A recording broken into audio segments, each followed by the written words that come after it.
நல்ல அழகான பொண்ணுங்கிறது இந்த பார்த்திபன் உடனே முந்திக்கு பாருங்க. நம்ம காஸ்டியூம் காவியங்க சாதாரண டைரக்ஷன் இல்லைங்க. நானும் ராஜமௌழி முதல் கொண்டு நடிச்சு பார்த்துங்க.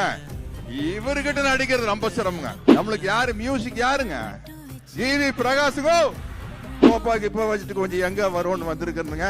வயசு கூடன்ட்டு கடைசியில் பார்த்தா படி பெருசு பெருசா இறக்கி வச்சு இறங்கும் போது தெரிஞ்சு போயிரு வயசு. பார்த்திபன் எப்படி இறங்கினாரு? சைட்லயே இறங்கினாரு இல்ல. இப்ப நானும் அப்படித்தான் இறங்குவோம். ஆனா ஒண்ணு மட்டும் தெரியுதுங்க, இட்லி கடை வந்து பட்டையை கலப்பு போகுதுங்க. அது மட்டும் கண்டிப்பா தெரியுதுங்க. ஏன்னாங்க சமீப காலத்துல எத்தனை ட்ரெய்லர் பார்த்திருக்கிறோமுங்க. எல்லா டமால் டுமில் அப்படித்தான் எனக்கு இருக்குங்க. இதுல பாருங்க, இது வந்து அவ்வளவு ஒரு ஃபீல் குட் பிலிமா இருக்க போகுதுங்க. நீங்க வந்து ஒரு படத்துல சிரிக்கோன்னு நினைச்ச ஒரு டைரக்டர் காட்சி வச்சாருன்னா எல்லாரும் சிரிக்கோணுங்க. அழுகாட்சி வரும்னு நினைச்சு காட்சி வச்சா எல்லாருக்கும் அழுகாட்சி வரணுங்க. எகிரி அடிக்கும் போது கை தட்டணும்னு நினைச்சா கை